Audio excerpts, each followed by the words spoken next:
Our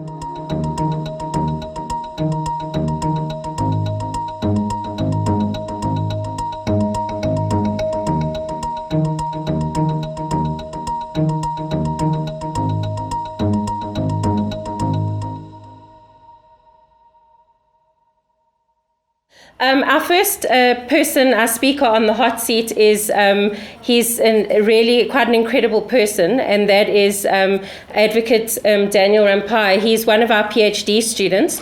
So his proposed title of his thesis is The Effectiveness of the Office of the Integrity Commissioner in Stimulating Ethics and Integrity in the City of Johannesburg. And I know he's a very humble person, so he doesn't want me to tell you this, but sorry, but I am going to say it. And that is, he's the only Integrity Commissioner in a municipality in South Africa. Wow. So certainly the person that is placed to do PhD research of this nature. And I could really sit and go on around his experience, but it is exceptionally extensive in law, corporate governance and ethics, aspects that I think are so important within organizations and certainly within municipalities. And within the private and public sectors, he has contributed. He's also the founder of Ethics Conversations Pty Limited, and this is a company that offered ethics and governance training and solutions to executives and senior managers in both the public and private sectors. And I think for me, what always astounds me when I read up about you is your absolute core around integrity, because I think for me, the fact that you play this role is so central to everything that we do. So it's an absolute honor to have you here as our PhD student. And the purpose of this, just for those of you that haven't been before, is that our students are generally in relatively early stages of their research. So they're just here to throw out their ideas and to tell you where they're at with their research and to hope for some input from people so that they can collect and connect all the dots and they can take that back to their research as they continue on their PhD journey. So I look very forward to this, and I hand over the floor to you, Advocate. Thank you so much. Indeed. And as you have alluded, this is a new position altogether, a new office, not only in South Africa, but in the city of Johannesburg. And that makes the office, and of course, integrity and ethics, a novelty in the country. And that's why it has become important that we talk about ethics and integrity. In fact, my research topic will undergo evolution until I ultimately write the thesis and gets approved as you go along. And yes, indeed, there is no denying that ethics and integrity have become important topics internationally, nationally, and in local government. But amongst the main drivers underpinning the practice based on ethics and integrity is simply a shift from government to governance, and the need to find solutions to integrity crises besetting liberal democracies, both at international, national, and local government level. But these drivers have ultimately led to international organizations like the Organization for Economic Cooperation and Development and Transparency International initiating and encouraging countries, particularly at national level, to initiate integrity reforms. One of the hallmarks was the development of the National Integrity System, which is abbreviated NIS. And it outlines elements, conditions, and institutions which are necessary to ensure that companies and, of course, the country adheres to integrity. Some of these elements are national, of course, legislature, the executive, the judiciary, and in the context of South Africa, the now infamous, the Public Office of the Public Protector and the National Prosecuting Authority. In the context of South Africa right now, these are referred to as pillars, but it is a new concept altogether. What is interesting is, despite all these reforms that have been initiated, we still see and have seen the workload of the Office of the Public protector, not listening. And we have seen that these integrity reforms did not even lead to the prevention of the Gupta scandal, what today is termed the state capture. And of course, the key argument here is, and I want us to take leave to this, the key argument here is, while the establishment of effective and efficient integrity agencies is important or essential to the component, essential component to the integrity system, the problem is with the values that councillors or politicians should inhibit or they should display. Because primarily the problem here is a behavioral change in which integrity values are embedded in the hearts and minds of elected representatives. But the cities and major cities around the world could not have escaped the capture by vested interests. And as they say, the lower the level of government, the greater the extent of capture by vested interests, and the less protected the minorities and the poor tend to be. To help fight prejudice, corrupt and unethical behavior, the cities around the world obviously develop their own local integrity system to ensure that integrity and ethics are stimulated at local level. Not to be left behind, the city of Johannesburg established the Office of the Integrity Commissioner in 2010. And I am the first Integrity Commissioner to be appointed full-time. And the purpose for this office was to ensure that councillors' behavior is guided in terms of the code of conduct by providing investigation services on allegations of improper conduct, and also providing advisory services and maintaining conflict of interest by councillors. As a new institution in the whole country,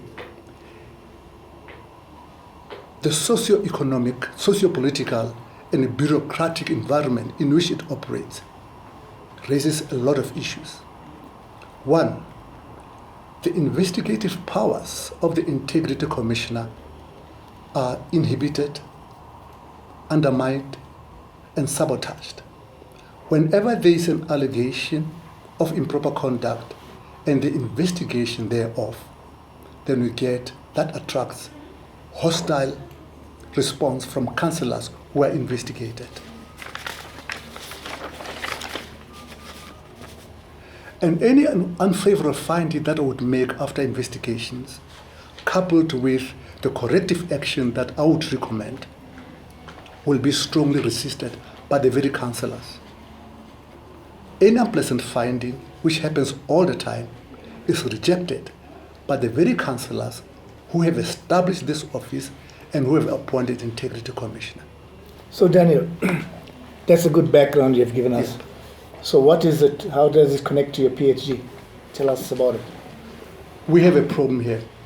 As an Integrity Commissioner, there is of course a useful framework for the fruitful exercise of these powers. But that cannot be done. One, corruption in the city of Johannesburg has created a coalition of vested interests which benefit from it. In any attempt by the Integrity Commissioner to stimulate ethics and integrity is kept by those powerful forces that are intent to fight and maintain the status quo. Two, corrupt practices are so deeply embedded within the social fabric of the city that it has become difficult to eliminate. The very councillors who has the responsibility to fight corruption are profiting from the corrupt practices. And most importantly, the coalition government in the city of Johannesburg made between EFF and the DA is so antagonistic to a point where there is no support or working relationship in council, simply because as long as changes and what the Integrity Commissioner comes about with, as long as it affects their powers and resource accumulation, it is going to be rejected. So the current environment is not productive enough for the Integrity Commissioner to operate. So what is your specific research problem that you want to investigate, and hopefully the new contribution of knowledge that you plan to give to the research community by your PhD?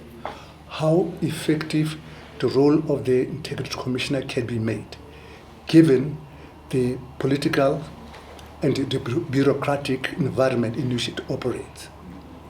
So how do you plan to conduct this research? So just for those of you that are new, if you want to ask any questions around the study, you're welcome to. And you're welcome to ask the questions, etc. The PhD students get put on the hot seats a little bit with regards to this. So we won't do that to you, Nomsa, just yet. But the reality is, so if you guys do have questions, please feel free. So my question's more around, I'm interested to know at PhD level, you've obviously got to contribute new knowledge. So what new knowledge or framework or model or what will you be contributing in your view? And then also, how do you plan to go about researching this? My research journey is going to start with the inductive research. I am going to look at the role of the Office of the Integrity Commissioner, starting, of course, from the research question itself, which will obviously guide me into the collection, in terms of the collection of data. Have you set up a question yet, or are you still in the beginning? I'm still in the beginning stages. And of course, it's going to be a qualitative research for the simple reason that I am going to look at the processes that will ultimately ensure that the role of the Office of the Integrity Commissioner ultimately achieves the very mandate for which it has been established. So are you going to develop a framework for how an integrity officer should operate within the South African context so that it can be implemented at other municipalities and on a national basis, given that you are the founding person? The conceptual framework is going to make provision for the role of council as leadership, because they are embedded with the responsibility to guide governance and, of course, give direction as far as the culture of the whole council is concerned.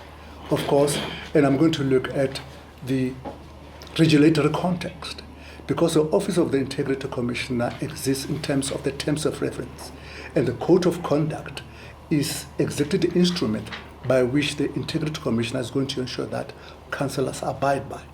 So what will your new knowledge be? Something additional, because it can't be the terms of reference that are already in existence. Yep, it is going to talk to how councillors can ultimately work together with the Office of the Integrity Commissioner. What makes them to work together with the Integrity Commissioner? Because I have indicated that the environment in which it operates, there is a disjuncture. I'm seen as an enemy. So for us to be able to say that this fight of curbing corruption is not the fight of the Integrity Commissioner alone or his office, it is the fight of the city, and it must be led by councillors. There has to come a time where they assume responsibility to ensure that we fight corruption. Daniel, can I come in here? Let's find the context. I think you sketched the problem, the challenges. What I'm seeing is more like a report to Parliament, presenting this is how we're going to improve the. So we want to see, remember this is an academic journey, and the conversation we've had informally is that, I know it's early stages, but the problem, yes, it was hidden in terms of conversation, but what the objectives you want to achieve through this, because I'm seeing a report here. I'm not seeing a thesis. So I'm glad you're having this conversation early, because I don't know how the others feel as well, because what's coming out is like a technical report that you're going to present as somebody in that leadership position, that for you to function effectively, this is what you need, the enabling or enablers, right? So to go through this journey, you must set yourself certain objectives and a certain methodology and a design. You alluded to inductive reasoning and what have you, fine. Maybe still early, you haven't read on methodology. You're conceptualizing your study. So you need to be clear about the conceptual framework as well. Is that, what are the objectives? What three things? Because I think you are talking in a little bit of circles here, because that's That's how politicians normally talk. And I tell my students, I tell my students, you don't write a speech. You don't get, because I got many students who are doing something, but they're writing speeches from the heart. You got to engage with things, academically, and provide academic reasoning for. So what will be your objectives, 2 objectives that you'd like to achieve through your study? So I think we've got some questions. Yeah. So Mark, did you want to? Yeah, I was listening to what he said. I was thinking that perhaps the research question would be something around how do we get counsellors to take part or to support the office, which then kind of talks to me about causal research. What are the reasons that they're not taking part, and how do we change that? So that might be a helpful suggestion in terms of a focus in terms of direction. Cool, that's a nice contribution. Very nice one. So firstly, good luck with that. Secondly, what are you comparing to? So this is the first office in our country, right?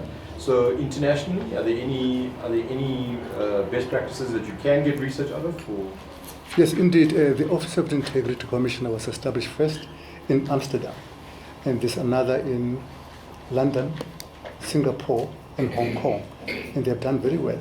And one has to be mindful about the politics of this country. Yes. And we cannot run away about coalition government. There will always be fights between political parties in terms of the interests that they have.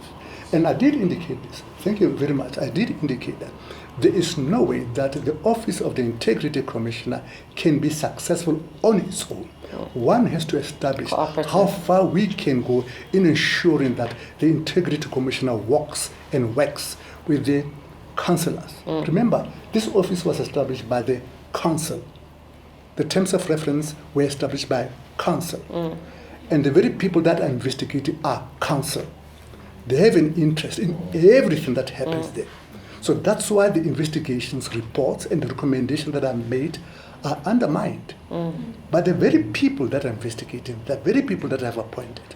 Now the question is, how am I going to make sure that the very councillors that are investigating would say, yes, if I am wrong, let me be investigated, and let me take the outcome that ever comes, because I am for the city that is free of corruption, where integrity and ethics work. So I think Mark's given quite a nice idea. So one of the things I thought could work quite nicely is if there are, as Trishan raised, about benchmarked, frameworks. I think it would be quite nice linking back and interconnecting to the debate we had at the beginning, which is hearing voices from Africa. If you came up with a conceptual framework for effectively managing integrity within a municipal environment or whatever the environment you wanted to be in, local, national, etc., and you actually applied that and said that this is how it can work within an African or a South African context, because I think that for me I'd be quite interested to see a conceptual framework of how do we actually have this cooperative relationship between it? But it would have to be a framework. So something that you've gone and done your interviews and spoken to people. So that's just from my perspective. I don't know, Prof, if you've got any ideas from yours around what you would think. Thanks, Mark. Did you want to comment? Sorry, before, sorry. Yeah. This is my first sitting this colloquium. Municipality, being another sphere of government, it's government is run via certain government policies. Example, Municipal Finance Management Act would be one of them. And in decision making in any organization, there's two dichotomies. There's law and ethics. There's a theological approach in philosophy. There's also deontological approach in philosophy. There's decision making. It would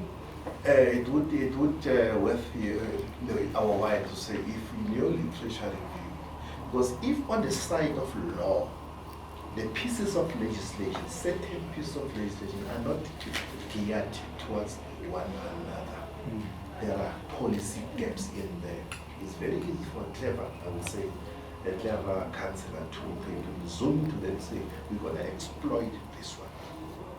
And there's nothing. So we need to maybe to see those gaps in those in the policy framework.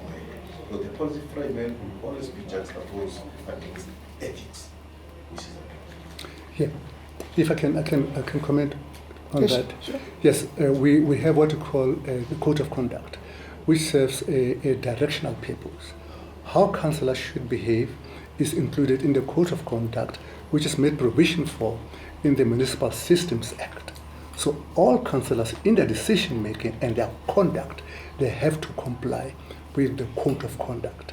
So coming back to the policies are made provision for in that, and this is what we call the statement rules and orders of council in terms of how they should conduct themselves in council. But outside council, where they have the power to make decisions, they have to make sure that whatever decision that they make, they have complied with the code of conduct. That's why it's important, as part of my responsibilities, that I offer training on councillors. So every councillor who is inducted will be trained in terms of the code of conduct and the expected conduct that is expected of them.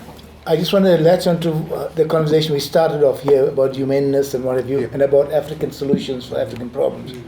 You got the Singapore example. You got the Singapore is about the best example. You got Amsterdam example.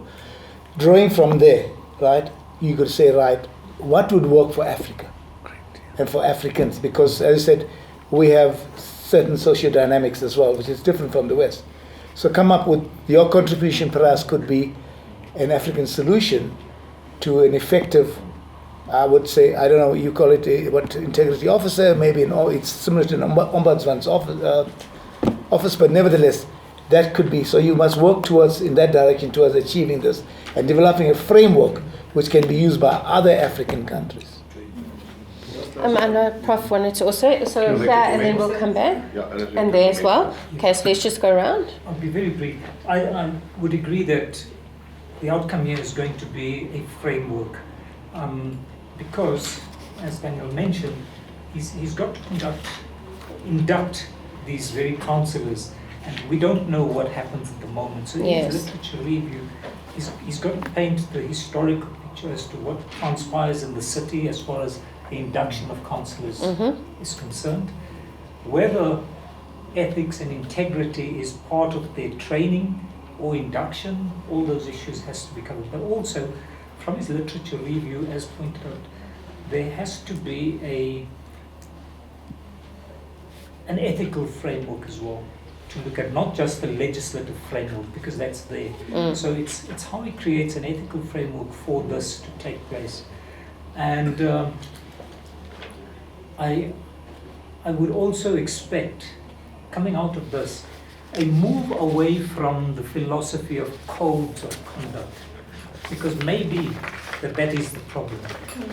We have a constitution as an example. Every organization has codes of conduct, but do we have corruption? Do we have bribery? Do we have all these problems?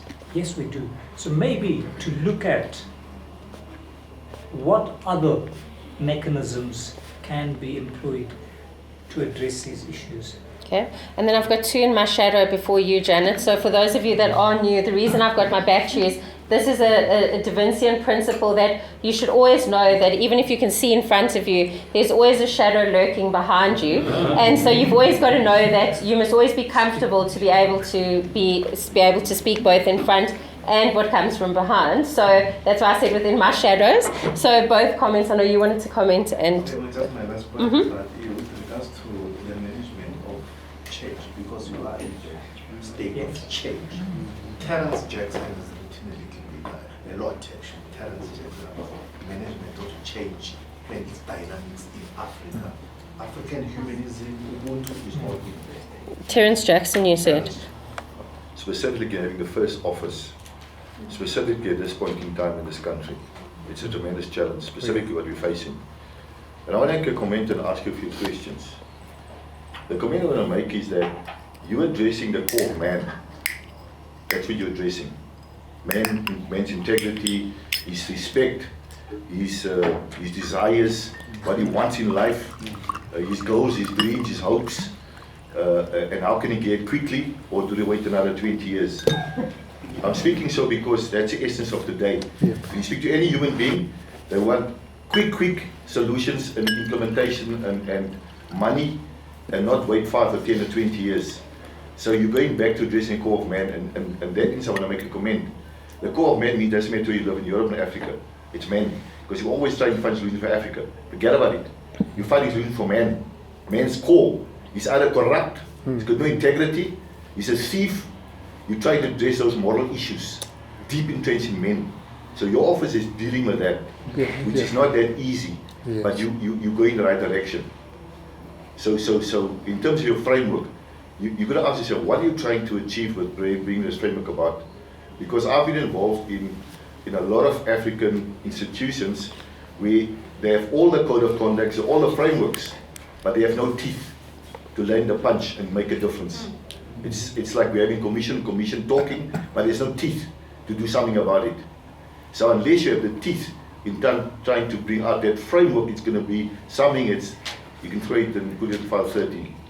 Someone will read it and say, oh, this is good, this is fantastic, pat you on the shoulder, let's carry on as we business as usual. So unless your framework brings out some power teeth that can land a punch, you can have a good thing, but it's not effective. So my question is, we know the symptoms in terms of corruption, people are unethical, there's theft and things going on. Those people want something. What do they want? If you can identify that as part of that, you can start addressing.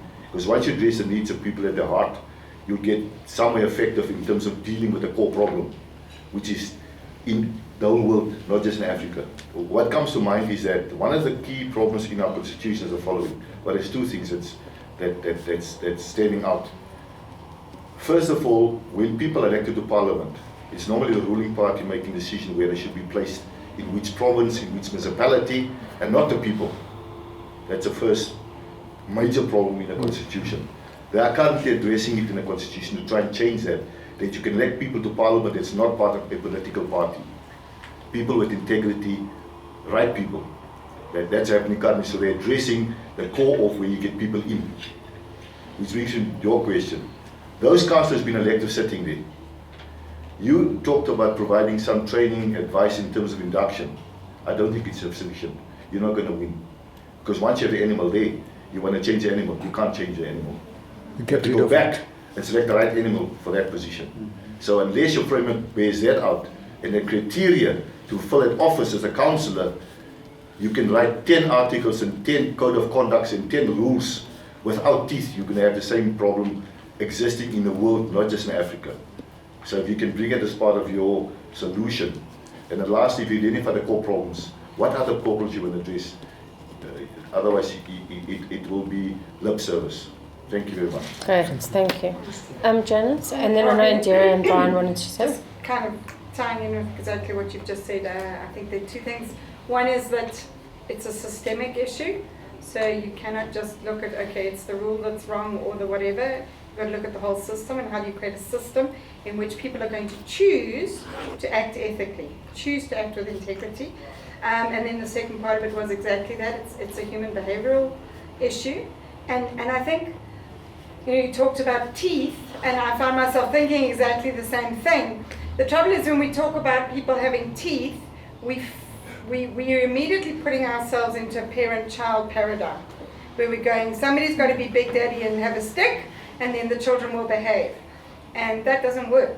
And so again, the reality from my perspective is, how do you pick up, or that would be one of the questions I would be curious to explore, is how do you find another way of shifting behavior without the big stick? And it goes back to what Daniel said about a cooperative environment and trying to ensure that the relationship between councillors and this whole environment is one of cooperation versus the carrot and stick approach around it. I mean, sometimes you can have Absolutely, of course. Yes. So in terms of the reality, sometimes you have to be more coordinated, more collaborative, more cooperative. So absolutely. Jerry, I know you wanted to comment. Sure. I'm just a bit curious about your population, your sample of population, in that I would think you would want to interview councillors, understanding it's quite a political environment. Individuals would, be reluctant to be transparent. So from a point of authentication, how would you actually be confident about the fact that your feedback is transparent, it's candid, and there is authenticity? That's a great to it? question. Wow. Sure. It's a very good question. That's something that I had thought about because no councillor would want to contradict what their party Yes. stand for. Yes, it's a And, difficult one. Yeah, it's something that one will have to look at. And unfortunately, my population has to be councillors because my job is about the conduct of councillors. So that's where the trick lies. But obviously, yes.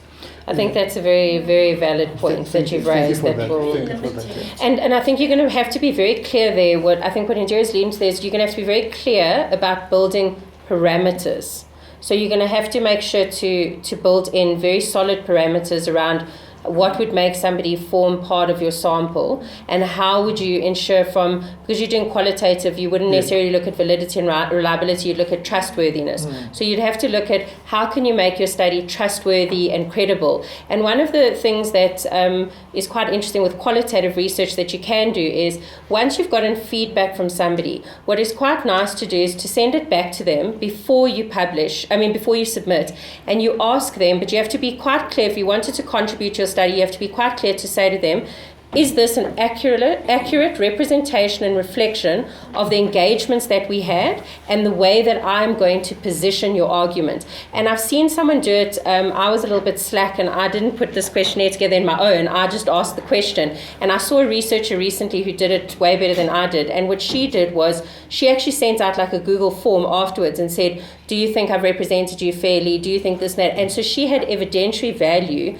in the feedback. So all I could say, for example, comment was, I gave people the opportunity to see that it was an accurate reflection. She could actually, on an evidentiary basis, say, I asked people, I sent it out, they gave me the feedback. So even though it's qualitative, nothing stops you, and in fact, it's more encouraged in qualitative to go back to your sample and say, this is how it's going to be represented. Is this an accurate reflection? Is there anything you would change? Because then you can show credibility, depth, increased trustworthiness, all those aspects. Yeah, so that's something to possibly consider. I just want to make one distinction.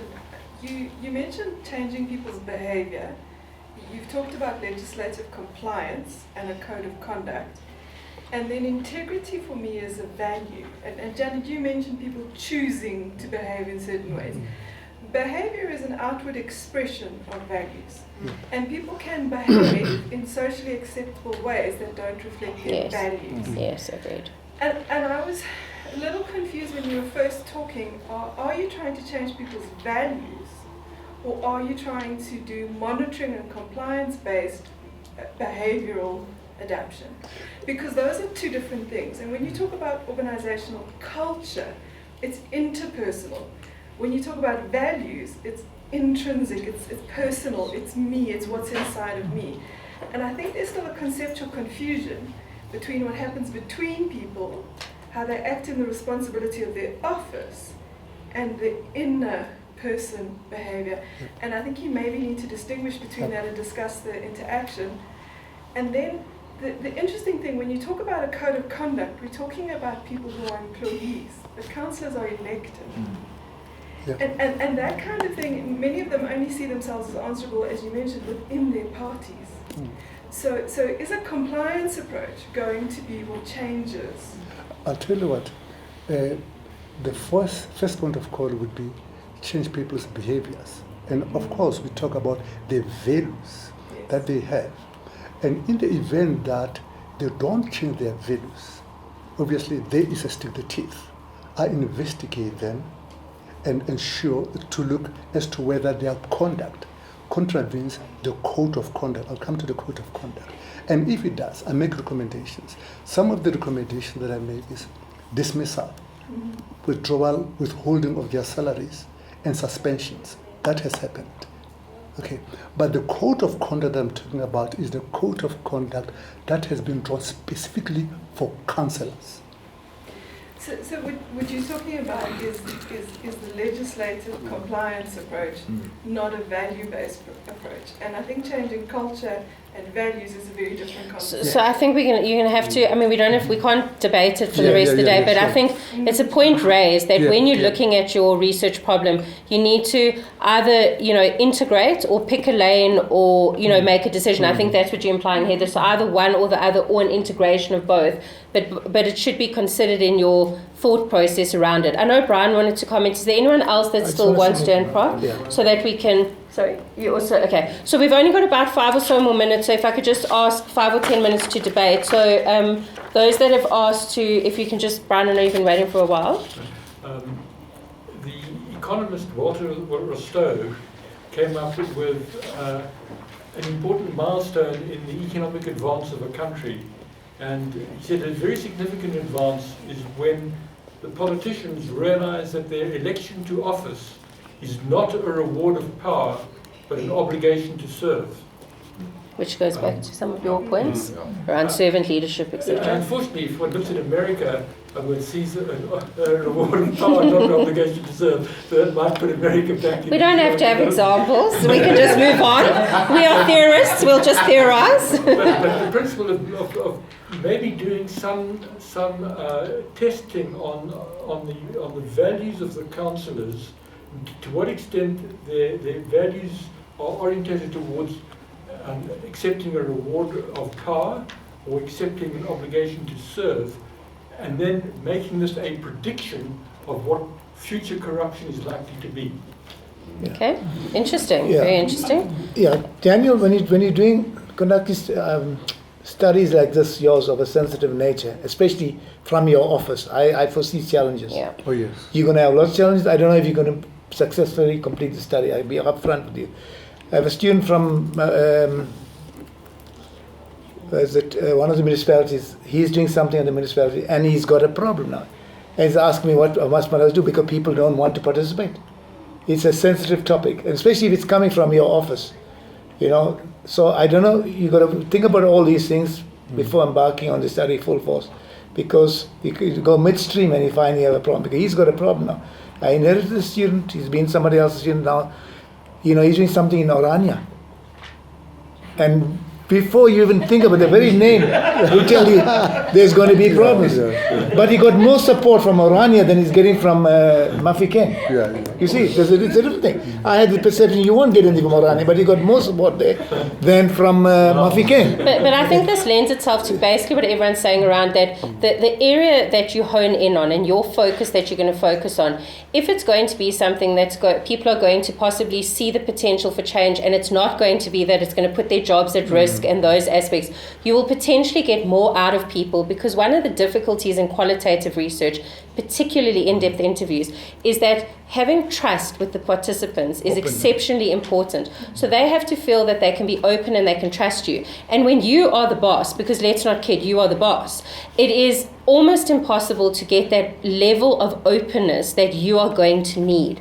So perhaps the angle that you select is going to have to be one more around something like the characteristics that would make a framework like this work, and not necessarily that they have to apply to something perhaps that they've done from that perspective. So that's just something in alignment with that. And then linked to what Prof said, from an ethical perspective, you're really going to have to, in your study, linked specifically to what you were speaking about around sampling, would be that you're going to have to have your informed consent and those type of things. You're going to have to make sure, thankfully you are an advocate, it needs to be really tight, because you're going to have to ensure that you are very transparent with your participants, but most importantly that you're transparent about what you will do with the information.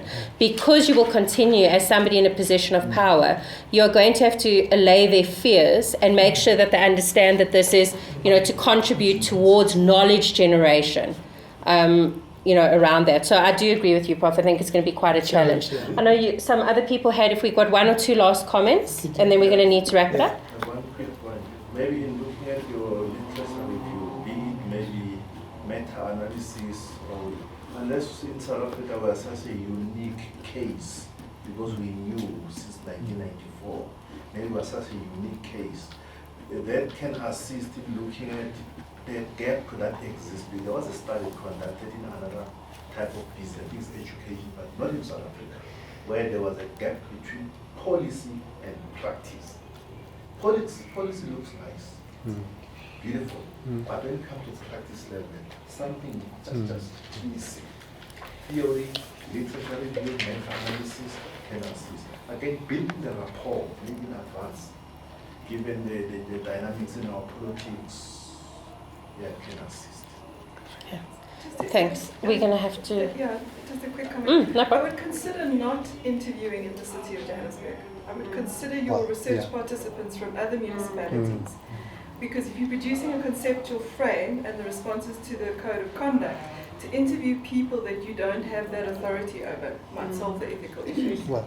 Okay, so I think the purpose of this, and I think you've been an incredible panel, is for the doctoral candidate to be able to grow within their own study. And I hope, Daniel, that what you've received out of it, as much as you've enriched us, is in terms of just getting some feedback. But there's many people around the room here and within the Institute that would love to still keep engaging with you. So I think for me, it's quite an important aspect to keep engaging and discussing and hashing it out, not only with your supervisors, but also with those within the DaVinci community. So I'm aware that this is a very stressful process, so thank you very much for your participation and your contribution around this. We do greatly appreciate it.